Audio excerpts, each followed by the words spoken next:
You know, the trick in teaching a spiritual path is that people come from many different backgrounds. They're at many different levels, different assemblage points, different phases of their journey. They have different existential concerns, different questions, different doubts. And you can't speak in a way that will reach everyone in a group like this. And if you choose to speak at the highest level, for those who are close to transcending the ego, it will seem too abstract and too irrelevant to one's life. And if you speak at the most basic level, well, people will think, well, this school doesn't really have anything to offer. You know, it's too simplistic.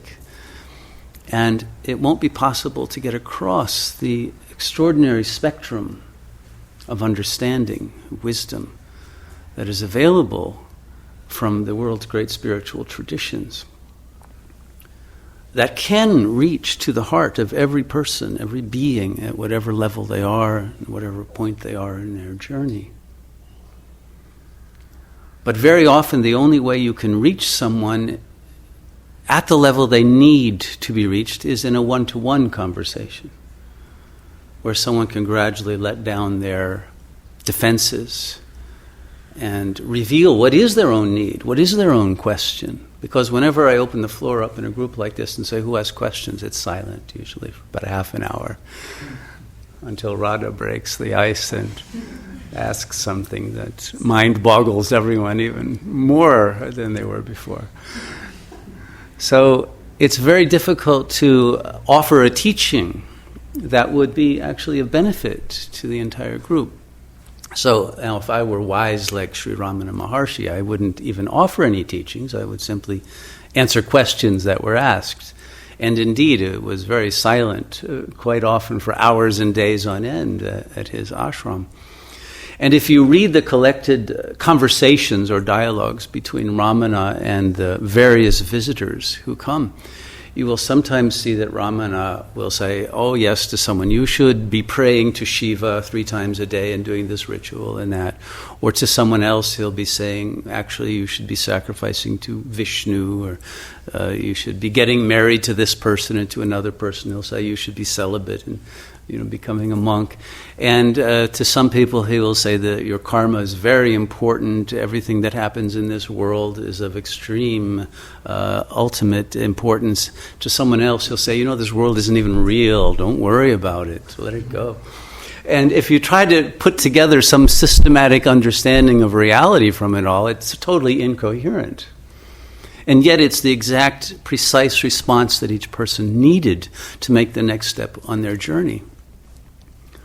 And so on a relative plane, if you want to do a discourse analysis of what the teachings of Ramana or Nisargadatta or any of the great sages of any of the traditions, whether Buddhist, Advaita, even Islamic or Christian or any of the monotheisms, you will find there's a wide variation between the teachings that are given at an exoteric level to beginners and those that are given at a deep level to those who know and who don't need the Sunday school level of teaching in order to be good boys and girls, but are ready to deal with reality at the level that we need to face it at as adults, facing deep crises of life. And for that we need an entirely different kind of perspective that goes behind the signifier, the words, and touches into the heart of what is really going on with someone that they themselves cannot put into words. That's the whole real problem, is that it is inchoate. There is a chaos inside of us that we cannot language. And one of the benefits that a spiritual teaching can offer is to give deep concepts that can heal a wound that you could not express or even know that you had, because it wasn't a wound that you could formulate in terms of a proposition. Oh, I'm mad at my father for doing this. It wasn't that level of woundedness. Psychotherapy can deal with that level, but it can't deal with the deeper spiritual crises in which we have been wounded by our alienation from the very source of our being. And these kinds of crises require an entirely different level of discourse and a willingness to understand that we are not persons at that level. We are something else entirely, for which there are not conventional words or language to describe. But when we get past the level of the ego and the person, and we get into the soul, and then even beyond the soul, into the spirit, into the actual unformed and infinite consciousness, the territory that our conscious mind rarely even gets to, that's when we begin to find that we are in the terror of the unknown and of the infinite, and where the guidance is necessary. You don't need this kind of guidance at the ordinary levels of life, where the answer is, well, just get a job, or find another woman, or whatever. Those kinds of existential answers don't solve the problems at a deeper level. That's why we require a depth analysis and a spiritual journey to really know what reality is. And all of us who are here have no doubt touched into that fact, that at a certain level, nothing we have learned makes any sense at all to us. We've outgrown all of it, whether from Sunday school or in our PhD course. None of it is relevant anymore after a while. And none of what the priest or the rabbi or whoever else is on whatever pulpit you've been praying at has anything to say that is relevant to the kinds of doubts and questions that you have. And that's where the journey actually begins. Okay? Before that, we're playing at it. And we think we know. And as long as we can maintain the illusion, I know, I don't need anybody's help and I can figure it all out, then we haven't yet started the real journey into the unknown and the unknowable. And that's where the guidance is useful. Not that somebody gives you the answers, but somebody helps to touch into that place where there are no answers, and to honor that.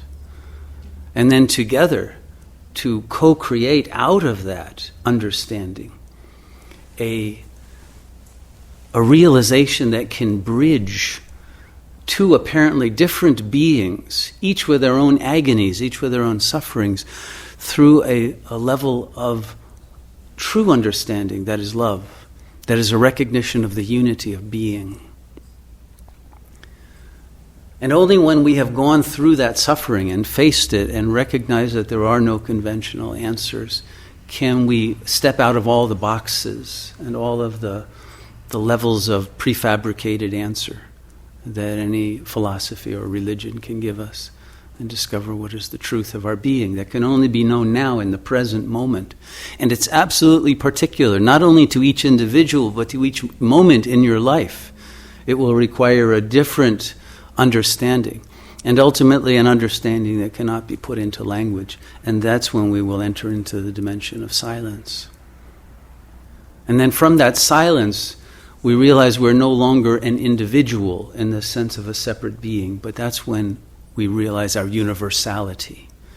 That can be expressed in a particularized way, but it comes from the cosmic mind. It doesn't come any longer from the individual level of mind. And that's when we transcend suffering and illusion and desire and fear. And we can truly know who we are and the nature of God, the nature of this world that we are thrown into, and what the meaning and purpose and direction of our lives must be. But until that point, we don't have either an accurate, authentic landmark or guidance, or even a frame of reference that's close enough to being accurate to be able to even to manage the nature of the experiences that are coming into us.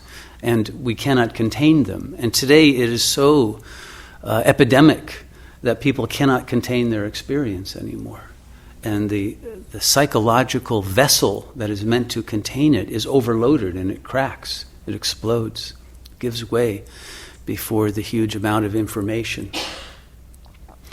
And a certain kind of structure for that vessel is required to be created, a kind of structure that we weren't given in childhood. And if we don't have that kind of structure, then everything collapses, and we're building our lives on a house of cards. But usually the ego has too much false pride to say, well, you know what, I could use an architect to help me rebuild this house of cards. And so they keep building it the same way, and it keeps collapsing in the same way. But there is such a thing as a healthy psychic structure that will enable you to contain the infinite within the finite. And to be able to gracefully let go of the identifications from the past that have held you in an inadequate relationship to reality, without feeling guilt, without feeling disloyal to parents or traditions or whatever, by putting it into an ever larger context in which all is included. It's not this or that, it's not an either or, but it's a realization in the same way that Einstein could put Newton's laws within a higher context of relativity, and that within a higher context of quantum physics. We are gaining larger and larger contexts in which to contain our understanding of reality. But we also need to have the psychic strength and courage and capacity for attention to hold that psychic energy and to channel it toward healing, toward love, toward the generosity of being that is required to build a healthy community structure. So when one has the internal structure, then one can begin to build a larger communal structure, and then gradually a world structure, a cosmic structure, that is all being downloaded from the source of all structure, of all intelligence, of all wisdom and love. And that source, because that source is one in all of us, we can resonate with and recognize, this is the truth. So it's not the question that everybody starts with when they come here, like, does this guy know anything, or is this all a fake, or is he pretending to know something? It has nothing to do with a judgment of me versus another. It has to do with your own resonance with the truth that is internal to you, that is being touched by words that are not coming from an individual, but coming from a source that is universal, and therefore opens our own hearts from within, not from somebody battering at them from without. That will never work. If someone tries to convince you and convert you to some other system of belief, it's pointless. The more someone tries, the more you'll fight it. And irresistible force will meet immovable object, and goodbye, and nothing was gained. And we're so used to that to somebody wanting to knock on the door to take something from us, to sell us something, to exploit us in some way, rather than to recognize the divine self that is in each of us, that wants to come out, but has already given up hope that it could ever be seen, that it could ever be known, it could ever be appreciated, that we've locked ourselves in. And we become hermits, no matter how social our lives might be. And usually the more social contacts we have, the more hermetic we actually are, sealed ultimately within an internal bubble that refuses to let itself be known or even to know itself. We remain strangers to ourselves at the deepest level. And we live at an outside shell level of ourselves, of our being. And we settle for that because everybody else is settling for that. And we assume that's just the way it's done. And maybe in the next life I'll go for living a true, authentic existence. But now I'm just going to raise my kids and go on making money at this job I hate. And maybe on my deathbed, I'll ask God for liberation. But of course, it's too late at that point. And so here's an opportunity and an oasis in which we can get beyond all of those ego narratives and social demands out there that tell you this is not worth doing, or this is too dangerous, or this will threaten your house of cards, or it will make your family hate you and throw you out of the house, or whatever it is that the superego tells you to justify not going any deeper in the journey, which ultimately comes to a failure of nerve, of realizing that you are and have been a stranger to yourself. You don't know your own potential. You don't know what's even in the deepest place of your own heart. But that behind the psychic level, behind the level of being a person of whatever kind, whether you're confessing your lack of knowing and of being or denying that lack, but behind all of that, there is an essence of our being that cannot even be called subjective. Because the word subject, has these two meanings. It's not only that, this comes from a me that is separate, but it means that you are subject to someone else. And the ego is subjected to the other, in the same way that if you come from England, you're a subject of the Queen. You're subordinate. And every ego is subordinate to this superego voice with its own demands, with its own shoulds and oughts, and you have to do this, or you're a failure, a loser, or nothing. And these kinds of demands rule our lives, and we falsely assume that this is our own thought, but it's not. It's a mind that has been colonized by not only the parents, but the collective unconscious. From the lies that the media tell us, if you happen to make the mistake of watching television, or going to movies, you will be bombarded by false messages. And the same thing in the school system. We all know that. And yet at the same time, despite knowing it, we haven't removed that indoctrination. It still affects us. It still orders us. And we go around saying, I know better, but, I'm still going to do this. Live this kind of life that is not true to my own spirit. And so when we have the courage to break with that, internally, not only externally, not only geographically remove ourselves from, let's say, the biological family, but internally, psychologically distance ourselves from any identity that we were handed, to discover, who am I? Who was I before I was born? Before I had this body? Before I identified with this gender? Before I identified even as a human being? Is there an essence that transcends all of that? That is one with the cosmic intelligence. It's until we find that ultimate root and source of our being, we won't be satisfied. The search will have to continue. But it becomes more beautiful, more blissful, more extraordinary and fascinating and delightful the further we go on that journey and leave behind the laws of suffering that the ego mandates for our lives, until we regain the ultimate freedom that is God consciousness, that is liberation. And there's no need to postpone that journey. There's no reason to delay it, because that's our real purpose as human beings. That's what separates the human spirit from any other kind of animal creature on this planet. That we are free of instincts and we are free of external compulsion. And there is an internal desire, the deepest urge of our being, to reach liberation, to reach truth, and to reach the capacity for unconditional universal love, and nothing less will bring us fulfillment. And that's when our creative supplies will be realized as infinite. We won't be hoarding a little capacity to create, and won't fear that it'll run out, because we are simply the vessels of an infinite flow that transcends the individual. And so your artistry will become ever more beautiful, and your capacity to offer compassion and wisdom and healing and help becomes ever greater the less you need it for yourself, and the less you need to prove anything either to others or yourself, and the less you are freed from duality, and the more you realize that we are all one. And in that oneness there is only love, there is nothing else, there are no conflicts. And so when the internal conflicts have been dissolved, then the external ones also, which are projections of the internal, will fall away. And then we will know the truth at each moment of what is the accurate behavior. Not by thinking it out, not by premeditating it, but by being in the meditative state that is at one with the actual force field that this world is.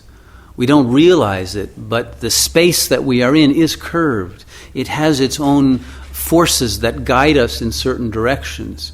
We don't determine it, just as the earth doesn't determine that it's going to revolve around the sun, or the moon around the earth. These are determined by the contours of space. And in the same way, our lives are lived in a psychic space that is curved toward reaching that ultimate center and source of our being that we are orbiting around. And the sooner that we give ourselves to that space and don't resist it, then the power of the attraction of the soul to the Supreme Being will bring about a union that is imperishable and that will bring the ultimate bliss and joy into our lives. And so I hope you will all give yourself permission, as the moth ultimately must, to dive into the flame and realize you all the time have been the flame. And let the flame shine.